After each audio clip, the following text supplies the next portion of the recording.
Hello everyone, I am Monika Singh and welcome back to Target for IQ। चलिए हम आपका जो सेशन है legal current affair with recent case law and legal provisions उसको discuss करने वाले हैं।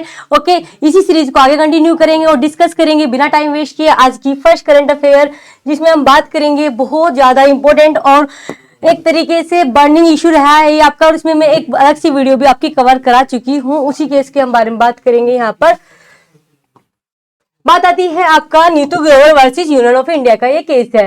ओके, किसका है? नीतू ग्रोवर वाला वर्सेस यूनियन ऑफ इंडिया का केस है, दिल्ली हाई कोर्ट का है। इसमें हम बात करेंगे यहाँ पर कि अपहेल्ड की गई थी वैलिडिटी। क्या अपहेल्ड की गई थी वैलिडिटी? किस चीज की वैलिडिटी? सेक्शन 5 के सब क्लोज 5 की वैलिडिटी को यहाँ पर अपहेल्ड किया गया था, क्योंकि इसी में बात आई थी सपिंडा मैरिज को लेकर के। तो बोला कि नहीं, सेक्शन 5 की जो 5 क्लोज है उसमें वो वैलिड है और उसको अपहेल्ड किया गया था यहाँ पर दिल्ली उच्च न्यायालय, ठीक है, न्यायालय ने। बात करेंगे इसमें क्या चीज है, क्यों आया ये इशू। इसमें तो ये था कि हस्बैंड जो था अपनी पिटीशन लेके गया था कि जो हमारी शादी है वो सपिंडा है, और सपिंडा मैरिज हिंदू में लॉ में क्या होता है, वो वॉइड होती है। इसलिए बोला कि हमारी शादी को वॉइड डिक्लेयर कराया जाए। कोर्ट ने इसको वॉइड डिक्लेयर करा दिया। फिर उसके बाद उनकी वाइफ सुप्रीम कोर्ट जाती है, इसी केस को लेकर हाई कोर्ट जाती है। यहाँ पर उसी को लेकर के बात आती है यहाँ पर कि नहीं, जो कोर्ट ने हेल्ड किया है कि सपिंडा मैरिज नहीं हो सकती तो नहीं हो सकती, वो वॉइड ही मानी जाएगी। और उसको लीगल प्रोविजंस भी है हमारे हिंदू लॉ में, वो मैं डिस्कस करने वाली हूँ। क्या क्या चीजें हैं, क्या सपिंडा होता है, वो मैं बताने वाली हूँ। तो यहाँ पर अगर पूछा जाए स्पेसिफिक एक लाइन में पूछा जाए कि इस केस में क्या हेल्ड हुआ था, तो आप बताएंगे कि सेक्शन 5 के सब क्लोज 5 की वैलिडिटी को अपहेल्ड किया गया था। बातें क्लियर? आगे देखेंगे इसके प्रोविजंस को। जैसे कि हम करंट अफेयर के जो मतलब मेन रिसेंट केस जो हैं उसकी क्या लीगल प्रोविजन है उसको डिस्कस करते हैं। तो मैं अब आपको डिस्कस करने वाली हूँ सेक्शन 5 के सब क्लोज 5 को लेकर के। सब क्लोज 5 क्या बात करता है उसके बारे में देखेंगे। यहाँ पर कंडीशंस सेक्शन 5 की बात करती हूँ कि कंडीशंस बता रखी है यहाँ पर किस चीज की, condition for uh Hindu marriage. Hindu marriage को लेकर के क्या कंडीशंस, वैलिड कंडीशंस होगी। अगर कोई हिंदू शादी करेगा और इन कंडीशंस के अधीन करता है तो ही उनकी शादी को वैलिड माना जाता है, अदरवाइज उनकी शादी को वैलिड नहीं माना जाता। ओके, तो यहाँ पर इसका एक 5 क्लोज है, डायरेक्ट हम इसी बात को करेंगे क्योंकि हमारा जो केस है उसी से रिलेटेड है। उसने बोला कि the parties are not sapinda of each other. जो पार्टीज जो है वो शादी नहीं कर सकते अगर वो क्या है, सपिंडा है एक दूसरे के, अनलेस द कस्टम और uses governing each of them permits a marriage between the two. ये बात करता है आपका कि अगर हिंदू मैरिज की कंडीशंस के अकॉर्डिंग अगर क्या है, लड़का लड़की जो हिंदू लॉ के अकॉर्डिंग शादी कर रहे हैं और वो सपिंडा रिलेशनशिप में आते हैं तो वो शादी उनकी वॉइड मानी जाती है, वो वैलिड शादी नहीं होगी। बात समझ में आई? यहाँ तक ये क्लोज हमने सेक्शन 5 का पढ़ लिया है। अब मैं आपको बताऊंगी कि आखिरकार सपिंडा कहाँ तक होती है, कौन सी डिग्री तक सपिंडा माना जाएगा नहीं माना जाएगा, ये भी आपका बहुत इंपॉर्टेंट है। तो ये बात हमारी कहाँ पर दिया गया है, तो सेक्शन 3 का F क्लोज है। क्या है आपका? सेक्शन 3 का F क्लोज है, जिसमें बता दिया गया है कि अगर मदर की जनरेशन से मतलब इतनी पीढ़ी होंगी तो तब सपिंडा होगा, और अगर हम बात करते हैं कि अगर फादर की इतनी जनरेशन से होगा तो वो सपिंडा में होगा। कितनी कितनी होती है वो मैं आपको बताने वाली हूं। 3 जनरेशन एंड 5th जनरेशन,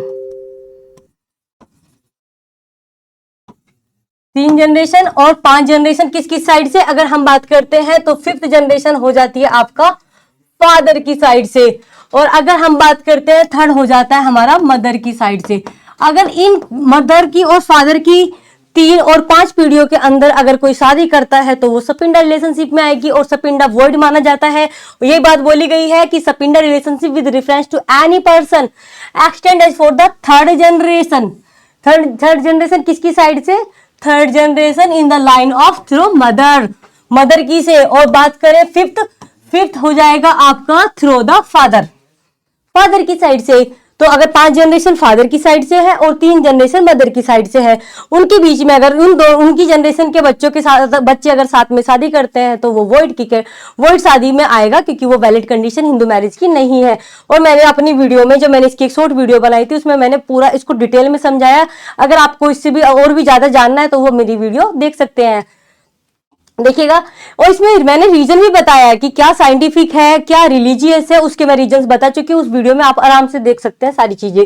अब मैं आपको इसी के बारे में बता रही थी, जैसे मैंने बात बोली कि सेक्शन 5 में तो कंडीशंस हो गई, ओके, और सेक्शन 3 में उसकी सपिंडा रिलेशनशिप बता दी। लेकिन आखिरकार कौन सा वो सेक्शन है जो बात करता है कि अगर सपिंडा के बीच में शादी होगी तो वॉइड होगी? तो वो है हमारा सेक्शन 11। कौन सा सेक्शन है? 11।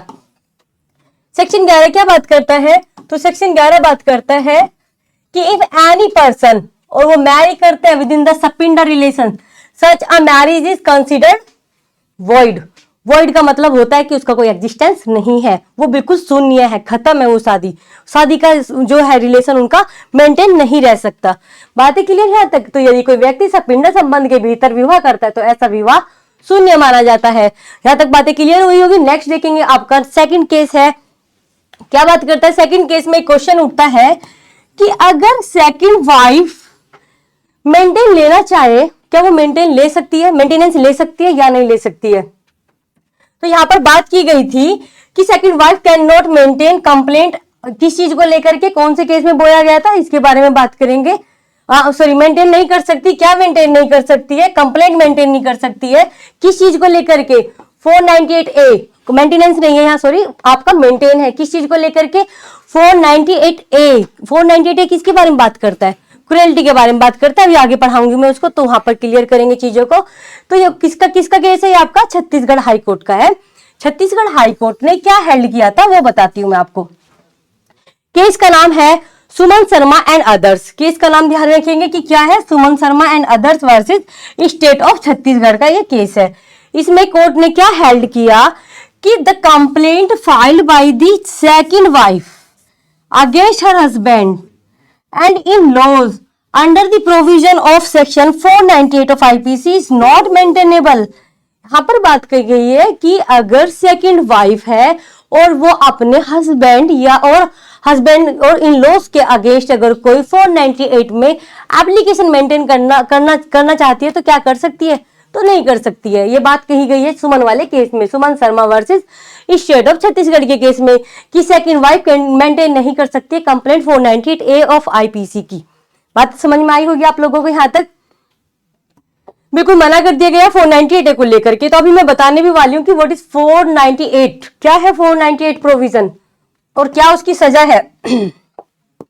तो देखेंगे हम। अब आपका मैंने केस का नाम बता दिया, Suman Sharma versus state of Chhattisgarh का बता दिया। उसमें बोला कि सेकंड वाइफ मेंटेन नहीं कर सकती है क्रुएल्टी को लेकर के, 498A को लेकर के।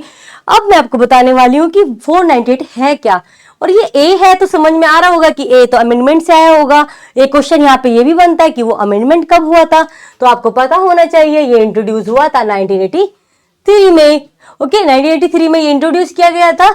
अब यहाँ पर क्या बात की गई है? यहाँ पर बात ये किस चीज के लिए लाया गया था कि जो वुमेन्स के साथ में क्रुएल्टी वगैरह होती है, हरासमेंट जो होता है, जिससे उसको क्या किया जा सके, प्रोटेक्ट किया जा सके। Okay, 498 introduce in the year 1983 to protect married women.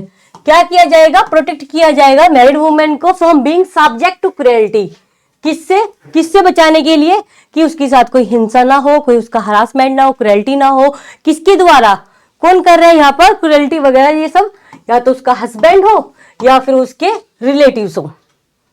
Okay, तो बिल्कुल मना किया गया है, प्रिवेंट किया गया है यहाँ पर कि किसी भी महिला के साथ में उसके या उसके हस्बैंड या उसके रिलेटिव्स के द्वारा कोई भी क्रुएल्टी वगैरह नहीं होगी।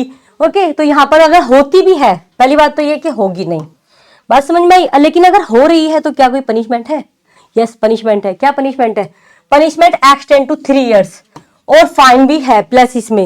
ओके, 3 years तक हो सकती है और आपका फाइन भी है। बात समझ में आई होगी यहाँ तक? तो 3 केस मैंने आपको पढ़ा दिए। 498A का भी हो गया, उसका मैरिज का भी हो गया, सपिंडा मैरिज का हो गया, और सेकंड वाइफ मेंटेन नहीं कर सकती है उसके बारे में हमने बात कर ली है। 2 केस पढ़ लिए। अब मैं आपको तीसरा पढ़ाने जा रही हूँ। तीसरा किस चीज को लेकर के है? सेक्शन 100 के सब क्लोज 5 ऑफ CRPC। कि कौन सा है आपका? सेक्शन 100 है CRPC का और उसका क्लोज कौन सा है? यहाँ पर 5 है। ओके, ये केस किसका था इसके बारे में बात करेंगे। तो झारखंड हाई कोर्ट ने ये डिसाइड किया है। केस है ये आपका मोहम्मद रियाजुल वंद and state of Jharkhand. State of Jharkhand में हेल्ड हुआ था कि जो सेक्शन है ना आपका 100 का 5 क्लोज जो बात करता है of criminal procedure code does not require the witness of search and seizure to attend the court। यहाँ पे बात की गई है कि जो 100 के सब क्लोज 5 में सर्च वगैरह की जाती है, तो क्या जो विटनेसेस बनते हैं एट द टाइम, तो क्या उनको आना जरूरी है, कोर्ट में अटेंड करना जरूरी है एज अ विटनेस? तो यहाँ पे बोला गया है कि नो डज नॉट रिक्वायर नहीं है द विटनेस ऑफ सर्च, जो सर्च के विटनेस है, सर्च और सीजर के जो विटनेस है, कि वो अटेंड करे कोर्ट में किस तरीके से, एज अ विटनेस। लेकिन क्या कभी भी नहीं कर सकते एज अ विटनेस? नहीं कर सकते हैं। कब कर सकते हैं? जब उनको स्पेशली समन किया जाता है। ओके, अगर आपको एज अ विटनेस उनको बुलाना है, जो सर्च विटनेस है, तो आपको क्या करना पड़ेगा? आपको उनको स्पेशली समन करना पड़ेगा। ऐसे नहीं कि अगर कोई आया तो आप एज अ विटनेस उसको बुलाएंगे, यहाँ पर नहीं, आप बुलाएंगे तो स्पेशली आपको समन करना पड़ेगा, और जब उसको ज्यादा ही रिक्वायर होगी तब बुलाएंगे आप। यहाँ पे मैंने लिखा हुआ है कि unless specially summon by the court, जब तक कि समन कोर्ट के द्वारा स्पेशली उनको समन नहीं दिया जाता। यहाँ तक बातें हो गई हमारी 105 को लेकर के, 100 का 5 क्रोज को लेकर के हमने यहाँ पे पढ़ लिया है। मोहम्मद रियाजुल वंद का केस है, स्टेट ऑफ झारखंड का केस है, ये स्टेट ऑफ झारखंड। यहाँ पे बात हल हो गई है। अब हम इसका पढ़ने वाले हैं, ये इसी बात को कह रहे हैं, हिंदी में भी सेम वही बात है। आप लोगों ने बोला था कि हिंदी में भी होनी चाहिए मैम, तो ये हिंदी और इंग्लिश दोनों में हम प्रोवाइड करा रहे हैं आप लोगों को। कि हाल ही में मोहम्मद रियाजुल वाले केस में झारखंड के हाईकोर्ट ने क्या बोला है कि राज्य ने उस धारा को माना है कि आपराधिक प्रक्रिया संहिता की धारा 100 का 5 क्लोज तलाशी और जब्ती के गवाहों को गवाह के रूप में अदालत में उपस्थित होने की आवश्यकता नहीं है। लेकिन कब आवश्यकता हो सकती है? जब हो सकती है कि अदालत द्वारा विशेष रूप से बुलाया ना जाए। जब तक कि उसको विशेष रूप से अदालत के द्वारा ना बुलाया जाए तब तक उसको आने की आवश्यकता एज अ विटनेस नहीं होती है। ये यही बात करता है। अब बात करेंगे लीगल प्रोविजन, जैसे कि हमारा एक रूल है कि हम पहले केस लॉ पढ़ते हैं, केस लॉ के बाद वो क्या हेल्ड हुआ वो पढ़ते हैं, एंड किस पॉइंट को लेकर हेल्ड हुआ वो बात पढ़ने के बाद उसमें क्या दिया गया है, व्हाट इज लीगल प्रोविजन, उसको हम डिस्कस करते हैं। तो लीगल प्रोविजन में बात करें, यहाँ पर person in charge of close place to allow search, क्या किया गया है यहाँ पर अलाउ किया जाता है पर्सन इन चार्ज को कि कौन सी प्लेस पर सर्च करने के लिए, जो क्लोज प्लेस है। ओके, क्लोज प्लेस जो बंद है ना, उन पर सर्च करने की बात आती है। वेयर इज सेम प्रोविजन हमारा अब आईपीसी सीआरपीसी की जगह पर हमारा क्या हो गया, बीएनएसएस हो गया है, बीएनएसएस। ओके, यानी कि भारतीय नागरिक सुरक्षा संहिता। भारतीय नागरिक सुरक्षा संहिता का कौन सा प्रोविजन हो जाएगा ये? तो ये हो जाएगा हमारा 103, जो सेम प्रोविजन 100 के 5 में है, 100 में है। अब वो हमारा बीएनएसएस में कहां पर होगा? जो हमारा नया एक्ट बना है, कोड बना है, वो 103 में होगा। ओके, 103 में होगा। ओके, ये बात हो गई आपका, यहाँ पर हमने बात कर ली है। आगे देखेंगे, इसी को प्रोविजंस को डिस्कस करेंगे कि क्या बात आती है। देखिए, the search shall be made in their presence. जब सर्च की जाती है, जब आप कहीं सर्च करते हैं तो वहां पर किसी की प्रेजेंस होती है। किस किस की होती है, क्या होती है, हम उसको डिस्कस करने वाले हैं। तो the search shall be made in their presence and a list of all things seized in the course of such search and of the place in when they are respectively found shall be prepared by such officer or other person and signed by such witness, but no person witnessing the search under this section shall be required to attend the court as a witness। अब मैं आपको बता देती हूँ कि आखिरकार इसमें कहा क्या गया, वो मैं आपको समझा देती हूँ। ये बात कही गई है यहाँ पर कि ये सेक्शन कहता है कि जहां पर सर्च की जा रही होती है तो वहां पर प्रेजेंस होते हैं और एक लिस्ट प्रिपेयर, जितनी भी चीजें जो उस समय सीज की जाती है उनकी एक लिस्ट प्रिपेयर की जाती है। ओके, लिस्ट प्रिपेयर की जाती है जब भी वो सर्च होती है उस प्लेस पर, एंड वहां पर जो भी रेस्पेक्टिवली पर्संस होते हैं उनको उनके सामने वो प्रेजेंट मतलब प्रिपेयर की जाती है उस ऑफिसर्स के द्वारा या और पर्संस के, और साइन भी किया जाता है। जो विटनेस होता है वो साइन करते हैं कि हाँ ये चीजें यहाँ से बरामद हुई है, बातें क्लियर, साइन किया जाता है। बट यहाँ पर ये दूसरी वाली बात जिसको केस हमारा, जिसकी वजह से हमारा ये केस में बात भी हेल्ड हुई है कि बट नो पर्सन विटनेसिंग, जो विटनेस के मतलब सर्च के जो विटनेस बने हैं एट द टाइम, तो वो under this section shall be required to attend the court as a witness. आप उनको विटनेस को मतलब विटनेस के तौर पर उनको कोर्ट में नहीं बुलाएंगे जनरली ऑफ द सर्च नहीं बुलाएंगे वहां पर, लेकिन बुला सकते हैं unless specially summoned by it, जब क्या ना हो जाए, आपका स्पेशली समन ना दिया जाए। ये सारी बात यहीं पे की गई है। ओके, हिंदी में भी सेम वही बात लिखी गई है। अगर आप देख सकते हैं यहाँ पे लिखा हुआ है, क्या बात लिखी हुई है कि तलाशी उनकी उपस्थिति में की जाएगी और ऐसी तलाशी के दौरान जब्त की गई सभी चीजें और जिन स्थानों पर वे पाई गई हैं, देखो क्या चीज मिली और किन स्थानों पर मिली, आपको वो बात भी यहाँ पर लिखनी पड़ेगी।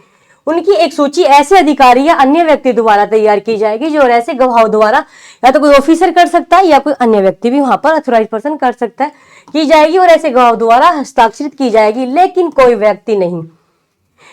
इस धारा के तहत किसी तलाशी और गवाह बनने के लिए तलाशी के गवाह के रूप में न्यायालय में उपस्थित होना आवश्यक होगा, लेकिन मतलब ये नहीं है कि उनको अब एज अ विटनेस कोर्ट में आना ही पड़ेगा जब तक कि कोर्ट उसको स्पेशली विशेष रूप से न बुलाए उसको। आई थिंक यहाँ तक क्लियर हुआ होगा। अब आपका मोस्ट एंड मोस्ट इंपोर्टेंट मैं पढ़ाने जा रही हूँ कंसेप्ट ऑफ डिफॉर्मेशन, बोले तो मानहानि का, मानहानि को लेकर के यहाँ पर डिवीजन बेंच ने क्या हेल्ड किया है उसके बारे में देखेंगे। Division bench of justice B R Gavai और आपका संदीप मेहता है, उन्होंने क्वैश कर दिया है कंप्लेंट डिफॉर्मेशन की कंप्लेंट को क्वैश कर दिया है under section 500 of IPC, quash कर दिया है कि मानहानि की अवधारणा बी आर गवाई और संदीप मेहता की खंडपीठ ने क्या किया है, 500 के तहत एक अखबार के खिलाफ मानहानि की शिकायत को खारिज कर दिया है। Supreme court quash the complaint in the case, कौन से केस में, संजय उपाध्याय का केस है वर्सेस आनंद दुबे का केस है ये। इसमें बात की गई थी कि जो अखबार में लिखा गया था वो उसका एक तरीके से फ्रीडम ऑफ स्पीच था, जो फ्रीडम ऑफ स्पीच को हमारे आर्टिकल 19 के 1 क्लोज में प्रोटेक्शन दी गई है। ओके, और एक बात ये आती है कि जब मानहानि होती है, ये डिफॉर्मेशन होता है, उसमें इंटेंशन होनी चाहिए। ओके, मैलिफाइड इंटेंशन होनी चाहिए, बट जो यहाँ पर किया गया था कि, और ये एक्सेप्शन में भी आता है कि कोई पब्लिकेशन अगर गुड फेथ में होता है तो वो एक्सेप्शन में, तो वो डिफॉर्मेशन के केस में नहीं आता है। तो publication was is good faith exercise constitutional rights, प्रकाशन संवैधानिक अधिकारों का प्रयोग करते हुए संभावना पूर्वक किया गया था, तो इसीलिए यहाँ पर जो था उसको अखबार को क्या नहीं किया गया था, लाइबल नहीं ठहराया गया था डिफॉर्मेशन के लिए। अब यही सेम प्रोविजन हमारा कहां पर है, 499 और 500 तो हमने पढ़ लिया आईपीसी का, लेकिन इसी के बारे में बात करते हैं। तो ये हमारा आईपीसी की जगह जो नया एक्ट आया है बीएनएस, भारतीय नागरिक सुरक्षा, जो आपका ये आया है संहिता। ओके, तो इसका कौन सा है आपका बीएनएस, भारतीय नागरिक संहिता का 356 सेम यही बात करता है डेफॉर्मेशन से related. Deformation is all of the making a statement that harm the reputation of individual. देखो डेफॉर्मेशन क्या होता है, डेफॉर्मेशन होता है कि आप अपने या तो शब्दों से, बोल के, लिख के, किसी भी तरीके से विजिबल रिप्रेजेंटेशन से आप किसी की रेपुटेशन को हार्म पहुंचाते हैं, उसकी जो ख्याति है, उसकी जो एक तरीके से लोगों में जान पहचान है, आइडेंटिटी, आप उसको क्या करते हैं, एक तरीके से कम करते हैं, उसको नुकसान पहुंचाना, चाहे वो आपके किसी भी एक्ट के द्वारा क्यों ना हो, वो मानहानि में आता है। तो यहाँ पे बोल दिया गया कि यहाँ पर क्या होता है कि पनिशमेंट क्या दी गई है इसकी, तो पनिशमेंट है जो एक्सटेंड हो सकती है 2 साल, विच में एक्सटेंड टू 2 years फाइन और बोथ। अब हम बात करेंगे सेक्शन 391 की। सेक्शन 391 का क्या केस है सीआरपीसी का, उसको डिस्कस करने वाले हैं। तो यहाँ पर अजीत सिंह चौचू Rathore versus state of Gujarat का केस है। इसमें हेल्ड हुआ था कि पावर एडिशनल एविडेंस कहाँ रिकॉर्ड किए जाते हैं, तो एडिशनल एविडेंस हमारे 391 में रिकॉर्ड किए जाते हैं। ओके, सीआरपीसी में। तो यहाँ पर बोला गया है कि पावर जो है ना रिकॉर्ड करने की एडिशनल एविडेंस को 391 में सीआरपीसी में शुड ओनली बी एक्सरसाइज होनी चाहिए। कब होनी चाहिए, तब एक्सरसाइज होनी चाहिए when the party making such request was prevented from presenting the evidence. जो ये एडिशनल एविडेंस रिकॉर्ड करने की पावर है वो कब होगी, वो तब यूज होगी जब आपका क्या किया गया हो, प्रिवेंटेड का मतलब होता है कि रोका गया हो किस चीज से, एविडेंस प्रेजेंट करने में, जब वो ट्रायल किया जा रहा है।